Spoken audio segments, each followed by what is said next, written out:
Welcome to this episode of Season 6 of The Common Bridge, where policy and current events are discussed in a fiercely nonpartisan manner. The host, Richard Helppie, is a philanthropist, entrepreneur, and political analyst who has reached over 5 million listeners, viewers, and readers around the world. With our surging growth in audience and subscriptions, The Common Bridge continues to expand its reach. The show is available on the Substack website and the Substack app. Simply search for The Common Bridge. You can also find us on YouTube and wherever you get your podcasts. The Common Bridge draws guests and audiences from around the political spectrum, and we invite you to become a free or paid subscriber on your favorite medium.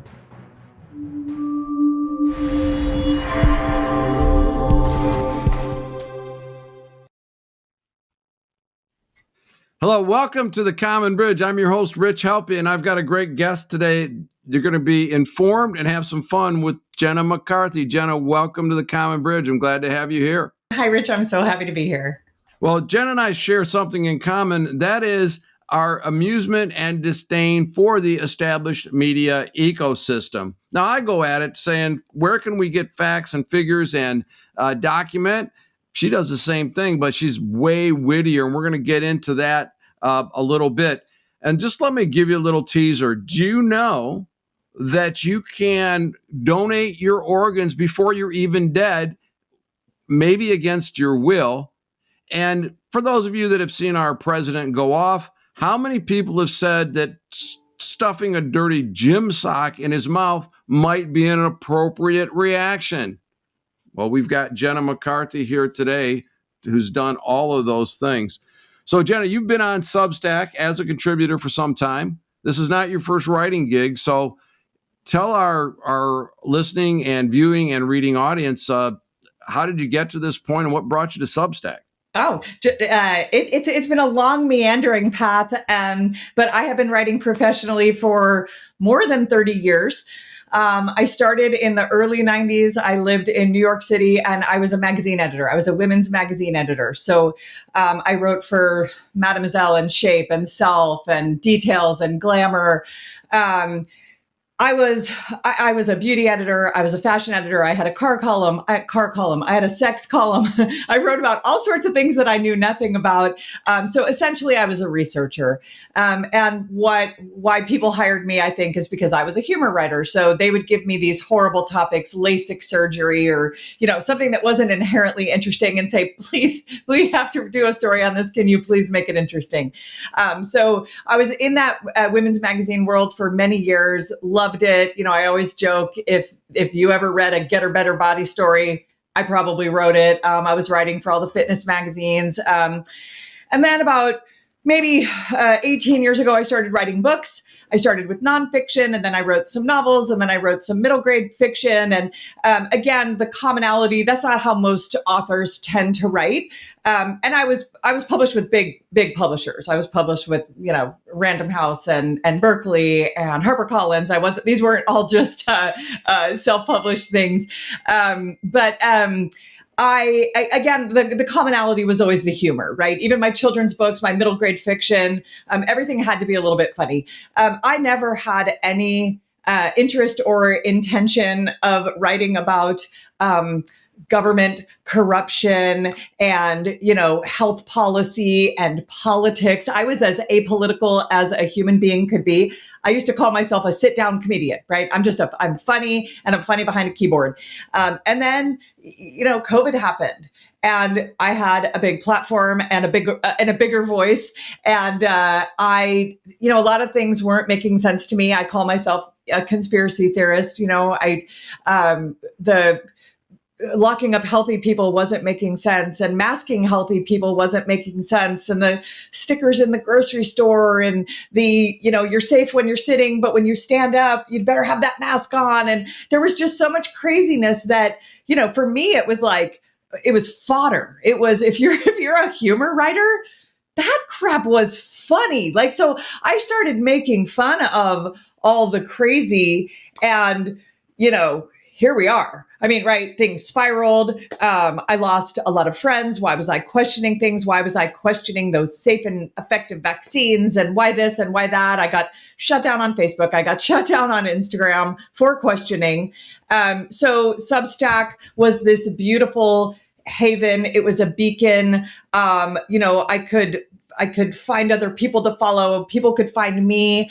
And so that's kind of how I got here. It still sometimes amuses me when I'm like looking at what I'm writing, because I wrote about marriage and relationships and funny things. It was kittens and sunshine. I didn't want to write about, corruption and all the other stuff that's happening in the world. But like I said, here we are.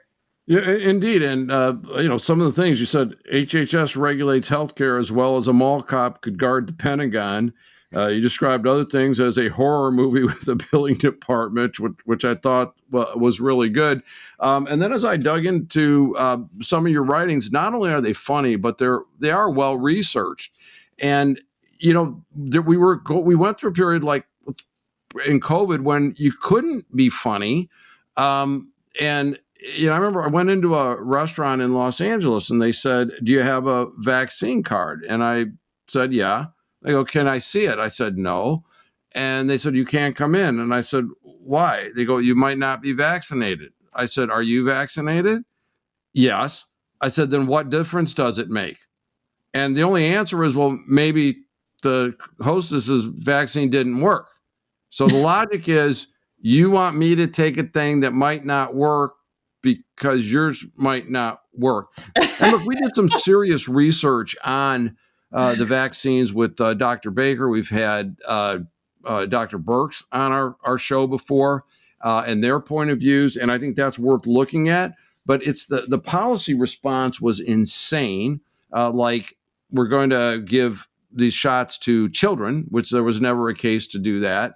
That people that were perfectly healthy who could have gotten us to herd immunity quicker were locked away, so they couldn't do that. We had Martin Kulldorff, one of the writers of the Great Barrington Declaration, on early. But nobody's poked anybody in the eye as effectively as I think you have. And Thank you. I appreciate that. And I also appreciate the fact that you're a bipartisan fist thrower, and some of the takedowns you made on our president are worth the price of admission. Let's tell people how to get in touch with you. What's the name of your Substack, and how should people find you? The name of my Substack sounds horrific, but it's not. It's Genocide. My name is Jenna. Jenna's side. It sounds like genocide. That was intentional. I'm sharp enough to realize the parallel there. I thought it was funny. I've had a few people say, "Oh, did you mean to do that?" Yes, I did. If you can't spell Jenna's side, my name is Jenna, not Jenny McCarthy. You can also go to jennamccarthy.com and you can find a link to my Substack. But Substack is where I do most of my work these days. Yeah, and look, it's fresh, it's crisp, it's funny, it's poignant. And we're sitting in this era right now. I think we're teetering on the bridge of the old ecosystem, which is corrupt for media, and the new media model that's coming. Let's take a case in point. We're recording this on July 28th.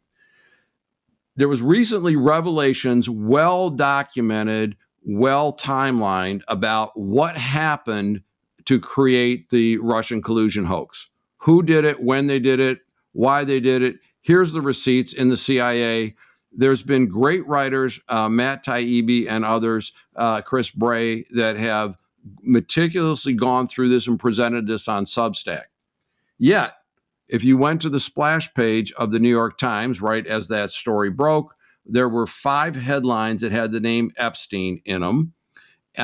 Over the weekend, the defender of we think Tulsi Gabbard doesn't have any credibility, and I'm not making this up, is Jeffrey Toobin, famed public masturbator Jeffrey Toobin.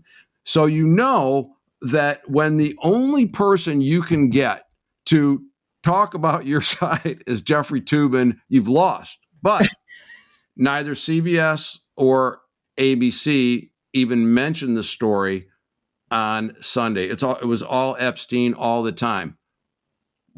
How do we get out of that? Or are those of us that like documentation and timelines, are we just like SOL here? Yeah, well, first of all, mainstream media is dead, right? Like, I mean, and there have been people harping on this for far longer than I was paying attention, that the mainstream media is the fourth branch of government. It's captured. They collude. They're no more than, it's a mouthpiece. It's propaganda.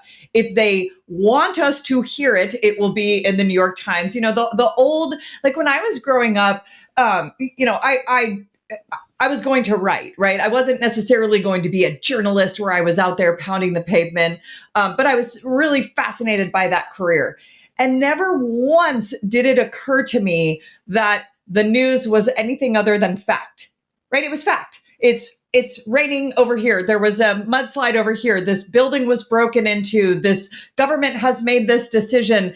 There was no filter. Oh, well, that guy's probably a Democrat and that's why he said that. Or that guy's raging right winger. That's why he said that. We didn't know if Walter Cronkite or Peter Jennings was left or right. It wasn't opinion. Now it's so obviously opinions. Like there are headlines in the Washington Post and the New York Times that will literally, it's Trump. This is how dumb Trump is. Like, I get it. You don't like the guy. That's fine. You're entitled to. But journalism is supposed to be who, what, when, where, why. That's it. The president of the United States made this decision on this date. Here's the ramifications of it.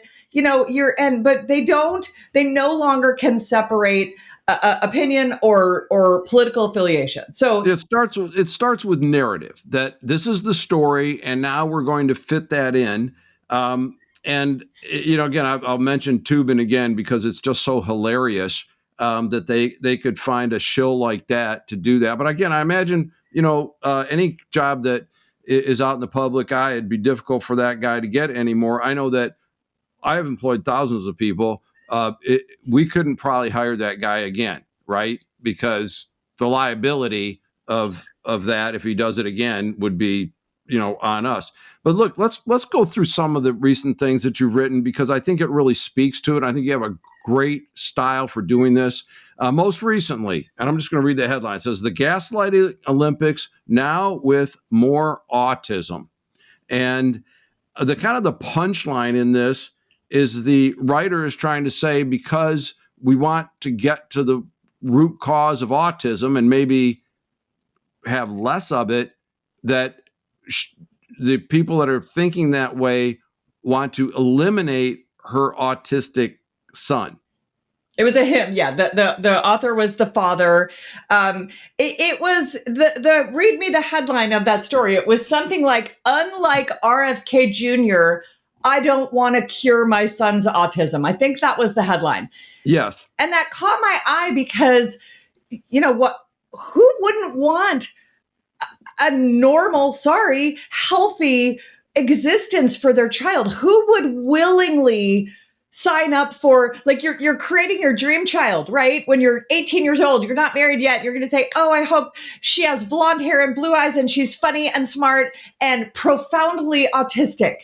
You are not going to say that. You want to give your child every advantage. And what I think this guy was conflating is he's saying, I already have a severely autistic child. He's completely nonverbal. He's completely dependent. They've never spoken a word to each other. Of course you love that child. My child has anxiety. I don't love her despite her anxiety or even because of her anxiety. I love her because she's my child and she's perfect the way she is. I would not change her. But that doesn't mean if I were going to now help her design her future child, I would actively check the anxiety box. I wouldn't. I would wish that she didn't have to deal with that. I know. And you wouldn't be wishing for eliminating her. No. You'd want to alleviate her anxiety, but not eliminate her. And the way that you put this, it's the gaslighting. And I've seen some, frankly, weapons grade gaslighting in my time. Nothing like that. Let's go on to a couple of other things because you've got so much good stuff it's hard to narrow in on one thing. So I put out a lot. I'm very prolific. I do write a lot. You do. And I hope people follow you. It's Genocide on Substack.com, Jenna McCarthy. Please look her up. It's a great springboard into the news. And, it's way funnier than the New York Times because it's intentionally funny. All right. What's so funny is like people tell me all the time, I stopped reading the news because I can't handle all that negativity. But now they're like, oh, I don't have to watch it. Jenna will watch it and just summarize it in a way that I can laugh, but also know what's going on. So that means a lot to me. Indeed. Okay, so you wrote a column, College Degrees, the New Landlines, No Job, Massive Debt, Thanks, Academia. And you cite a figure from Newsweek that confidence in the usefulness of a college has plummeted from 85% just 10 years ago to 56%. And I love the way you put this. To put that in perspective, significantly more of your neighbors now believe in karma than in a solid return on investment from a bachelor's degree. Was there anything that just stimulated you to write that column? Well, for one thing, I have one daughter that just graduated in May from a 4-year university. The cost was so exorbitant, and we're helping her pay that. We are paying loans. It's close to $250,000 for a state school. It's absolute insanity. My youngest daughter didn't go to college. She's actually a model. She signed with an agency and they wanted her to immediately start working when she turned 18. She's been living in Korea and Italy and New York, and the education she's gotten by navigating complex transportation systems and haggling in 3 different currencies and, really experiencing the world. And obviously that's an extreme example. Not everyone gets that opportunity. But, there really is this dichotomy between you're going to graduate school with tens, if not hundreds of thousands of dollars in debt and get a $40,000 a year job and be paying that off forever. And, part of that article is talking about how trade schools are really exploding in a way that they haven't. Like it used to, people would look down on that, like, oh, you couldn't get into college. You went and got an electrician's degree or certification, whatever. And now it's like, dude, that guy's making $250,000 a year out after he's doing a paid apprenticeship. So he's not going into debt. He's working right out of the gate. He's making great money. He's setting his own hours. Like I think that, we've just, do we want to go down the Rockefeller, medicine, the Rockefeller school? It's all the same, right? Our education system in this country was designed to build obedient little drones. And it starts in elementary school with every 45 minutes, they ring a bell, you switch to another boring task, they ring a bell, you switch to another boring task, you get a tiny little recess to rejuvenate. So, there's no mutiny on the bounty, but then you come back, another boring ring the bell, so we need foundations in education. We need to know how to do computation. We need to know how to do reading. We need to know how to express ourselves in speaking and writing. And we need physics and we need logic and physical activity. Yeah, physical activity. But look, you can't build a bridge without physics and mathematics, right? You can't expect someone to reason if they've been in a classroom that constantly tells them that they're wonderful. And look, the way that college is financed is insane. It is the only place other than the mafia where you can borrow money and owe more money than what you actually borrowed, even if you've been paying it back. And the sad truth about it, schools, including many state schools, are dependent on basically subprime loans from people with no credit history and no assets. And that's what's fueling those big campuses and the field houses and everything else. And to me, the easy solution here is excise tax on every one of those endowments, pay off the debt, and then don't allow them to do it again. Let them be at risk for the payment of the loan. And then people have to decide what they're going to spend money on. Look, an accounting degree, you can make money, right? a pre-law, pre-med, you can do that. Computer science, all works, right? You're going to get a job doing something, and humanities are a wonderful thing to have. But I've hired thousands of people, and not once have I looked for a, gender studies radical person to do anything.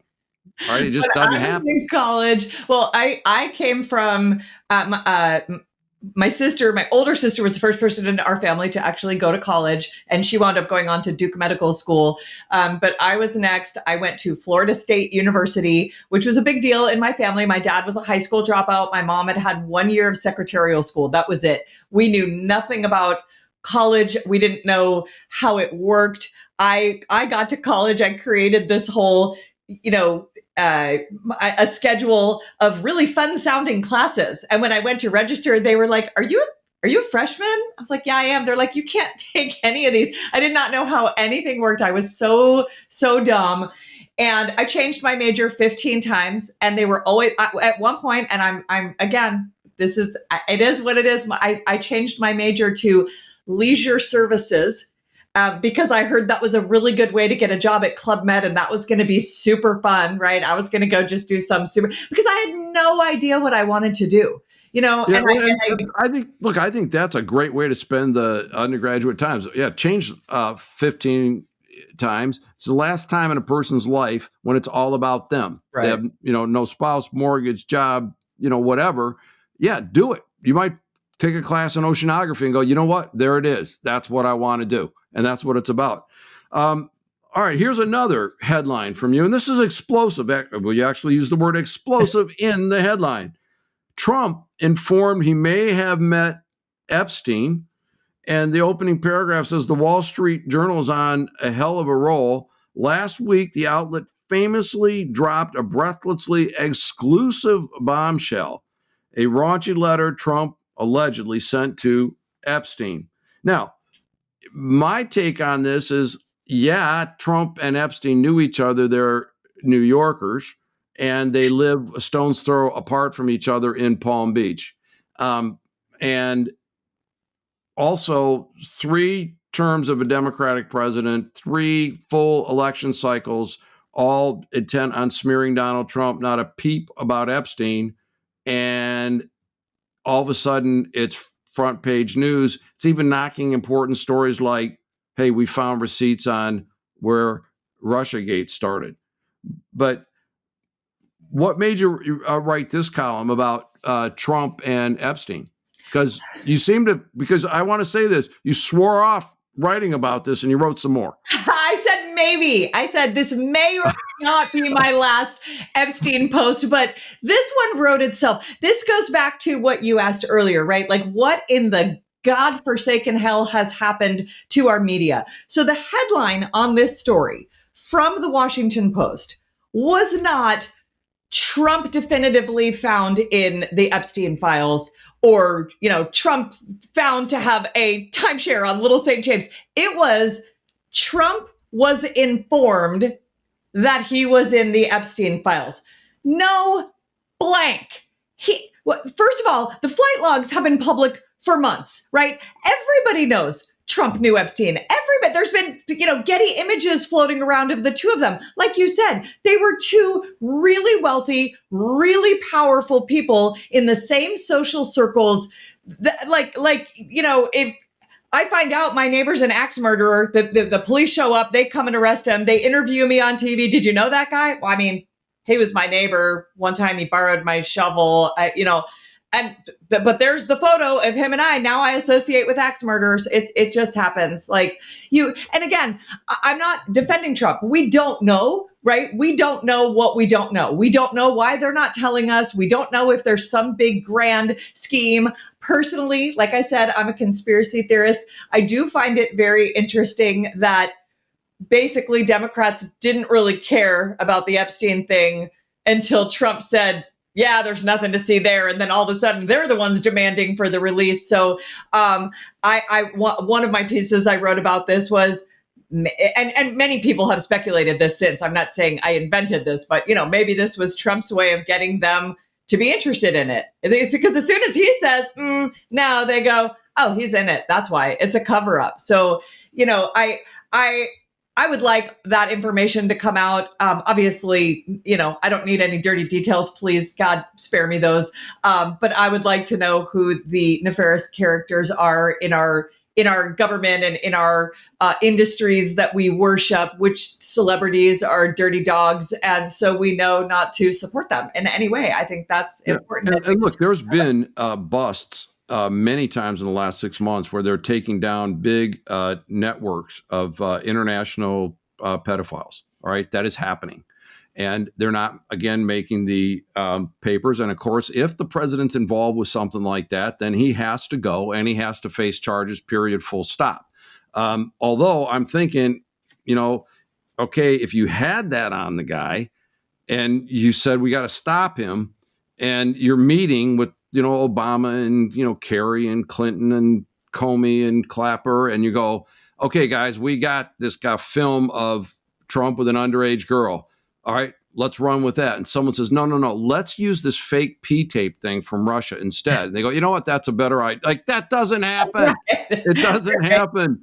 And as you wrote, Trump has been seen in a room with Bill Clinton, which makes him a feminist policy wonk with a global foundation. But you came up with something else, too, by the way, that I was not aware of. One of the things that you wrote about, you don't have to be dead to donate organs anymore. How did you come across this? And what a horrible thing this is to find out, you know, you're donating your kidneys today while you wake up from a accident or something. Yeah. So the majority of the time, I look for my inspiration, if you will, in the mainstream media, because my shtick is, you know, making fun of things, right? It's making fun of that headline. It's pointing out the fact that this major newsworthy thing happened and not a single legacy media outlet covered it. So I look at what they're covering, which tells me what they're not covering, right? And so that's where I usually start. But of course, I spend a lot of time on X. I'm a big fan of Bobby Kennedy, so I follow him. So Bobby actually, I won't say he broke this story, but he had a press conference that basically said, people are now going to have to confirm that you're actually dead before they start harvesting your organs. That was like the part that I caught. And I was like, wait, what? That's not a thing. How is that not a thing? And it turns out there's a lot of really dirty in the organ harvesting world. It is extraordinarily lucrative, right? So when they can, if somebody gets in an accident and they say, oh, there's a DNR, okay, we're going to let this person pass. I mean, you're worth millions and millions between, they can take your corneas, they can take skin for skin grafting, they can take your liver, your heart, your, parts of your brain. There's so much. And so of course, whenever there is an industry that has that potential to be that lucrative, there are dirty dogs. And in this particular story, they found this was one organ harvesting operation, just one that is, a nonprofit organization. And you can go onto their website and fill out their form and immediately become a donor. And they're, on the standby, and they tell you how many lives you can save and how great it is, how many lives they've saved since they've started. But this one organization, they studied like 150 cases, and 30% were not dead at the time that the harvesting was initiated. 30%. 30%. And there are stories of people waking up, like I heard them talking about all this, but I couldn't communicate. And so, what Bobby Kennedy is saying is there's gotta be, some really clear, impenetrable boundaries around this, right? Like there's no question. So a lot of people, when I wrote about this, were replying in the comments that there's no legal, I don't know this to be true, but a lot of people said this, there's no legal definition of brain dead. That's number one. And number two, the minute your body dies, the minute your heart isn't pumping, your brain, your organs are worthless. You can only ever get a viable transplant organ from a living person, right? So what does that mean? Are they, there has to be serious rules around this. Like, it's one thing to say, okay, this person unequivocally will never walk, talk, exist in any meaningful way again. Yes, I would like my organs donated, versus, yeah, we don't see a lot of activity and we kind of think this might be the end. Like, I have a very good friend who had a brain aneurysm, was in a coma for like 2.5 months. He's French, so his family was still in France. This was as adults, but he was living in the States, and his wife and the rest of his family made the decision they were going to pull the plug. And the mom came in from France. The day she got there, he woke up. Yeah. They had given him a 4% chance of ever having any type of brain activity again. And they said if he did, he would be so severely disabled that, the guy is walking, talking. He was a boat captain before he's driving his boat again. I mean, it was not an easy recovery. He had to learn how to feed himself and walk and all that thing. But like, they were literally ready to pull the plug. Yeah, look, and it's medical science is really, it's an art and a science, and these are difficult. But in today's media environment, people are going to look at that and go, well, Bobby Kennedy's in favor of wait until people are dead before we harvest organs. He must be wrong. We should be able to go into the senior living facilities and, just like we need a heart today or a knee or whatever, let's go get it. As we kind of look at some of these other headlines, and you have so many good ones, and like, I'm a fan of snark. All right. I live on snark. Okay. I was punished often as a child for doing that in school, but, so it's well practiced. So, whistleblower, this is one of your headlines, FBI botched the Hillary Clinton probe. And then the subhead, the FBI quote says, while it may appear we ignored key evidence, we assure you this was part of a broader strategy of not doing anything prematurely or at all. And then you come back and find, as you research this, that the FBI barely glanced at evidence because it wasn't going in the right direction. Right. And one of the things too, like all the craziness of this cover up was Mrs. Clinton claiming, I didn't give the email a thought. No, because Colin Powell had a Yahoo account, which takes like a minute to set up. A private server is a completely different thing. I worked in tech business for 40 plus years. That is a lot of work to do something like that. But what made you, like, at this point in the game, I'm getting some pushback on some things I'm posting. Someone say, well, that happened 10 years ago. Like, why do we care? Why do we care? I mean, how long can you cover it up? Don't you want to know that you've been lied to? Don't you want to know? And look, like you said, this isn't a partisan thing, right? It happens on both sides. The new administration comes in and they want to, dig up dirt on the old people, and vice versa. But to me, it's just really telling. And again, as a writer, what's being reported and what isn't, right? So like in the Hillary case, for example, not only did not one legacy media outlet say new information discovered in the Hillary Clinton email probe, every single legacy media mention of it was Trump administration tries to deflect from Epstein scandal. That's their spin on everything. So it's just more indication of the rot in the media. I have a kitten that hi. So if you heard him howling earlier, that's why I had to reach down and scoop him up, because how old is he? He's like 3 months old.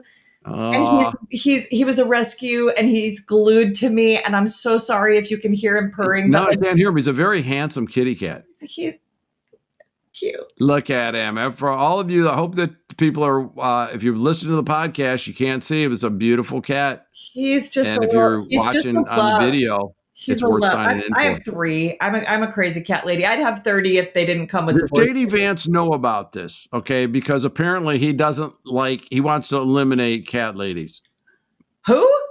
JD Vance. Oh, well, I had a lot of fun back with the they're eating the dogs and cats in Springfield. That was like my heyday, getting all my Right, exactly. And this is look, this is the other thing too. Our president, and we've kind of been beaten up on the media today, but this guy has a propensity for saying stupid things like maybe I'm thinking about a 3rd term. Like, shut up. You're not going to do that. All right. And I think I'm going to take over Canada. Like, A, you don't want it. And B, you're not going to do it. So shut up. He's so good at poking the bear. Like he knows that if he says any of that, I'm going to conquer Greenland, we're going to, annex Canada, whatever, that people are the Gulf of America, they're going to lose their minds. And he loves that. He loves getting under Democrat skin. He loves it. Yeah, but the thing is, where he was ineffective in his first term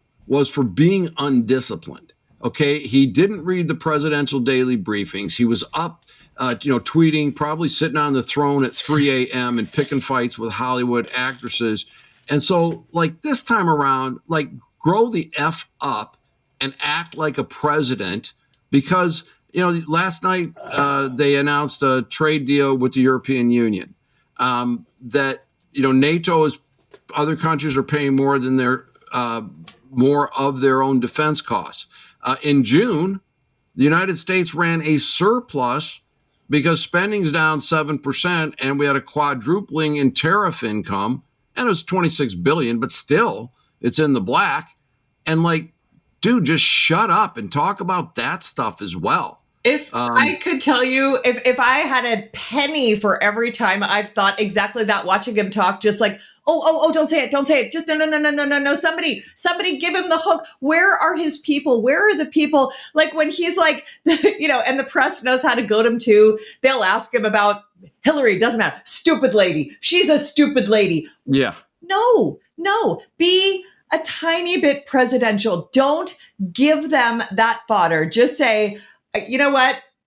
I wish her well. I'd rather not talk about her, not her biggest fan. I wish her well. Why can you not be diplomatic, intelligent? Why do you have to, it's very, very big, very huge. It's people love my Gulf of America.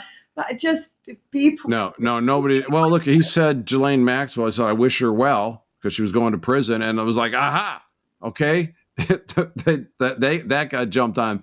But Jen, as we come to near the end of our time here, again, I want to encourage people, come to Substack. There's lots of serious journalists, serious writers that are putting out really good product. Of course, we want you to be on the Common Bridge, and we want to feature contributors to Substack because of the diversity of thought, because of the research, and frankly, because of the entertainment. And I'm not just talking Dave Barry, I'm talking Jenna McCarthy. So Jenna, bring us home here. Any closing comments that you've got for the listeners, the readers, and the viewers of the Common Bridge? Wow. Well, we didn't get to one thing that's really passion of mine is books. I am still writing books. Last year I put out an anthology of COVID related stories. They're mostly funny. They're very heartwarming.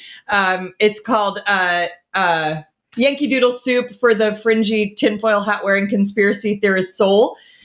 Prior to that, I wrote with Dr. Pierre Corey, The War on Ivermectin, which was about all the ways that this inexpensive, life-saving, award-winning, Nobel Prize-winning medication could have ended the pandemic and was kept from us. I wrote that with Dr. Pierre Corey, and now Dr. Corey and I are almost finished with The War on Chlorine Dioxide, which is a little molecule that what ivermectin was to COVID, chlorine dioxide could be to health in general. It has positive implications in cancer, asthma, skin conditions, you name it, malaria. I mean, I could go on for days, HIV. So getting a really deep scientific education in that will be out. And anything you want to know about all this, you can find on either my Substack or my website, jennamccarthy.com. Okay, jennamccarthy.com is the website. Jenna's side is on Substack. And with our guest today, Jenna McCarthy, a great, fun conversation. This is your host, Rich Helppie, signing off on The Common Bridge. Thanks for joining us on The Common Bridge. Subscribe to The Common Bridge on Substack.com or use their Substack app, where you can find more interviews, columns, videos, and nonpartisan discussions of the day. Just search for The Common Bridge. You can also find The Common Bridge on Mission Control Radio on your Radio Garden app.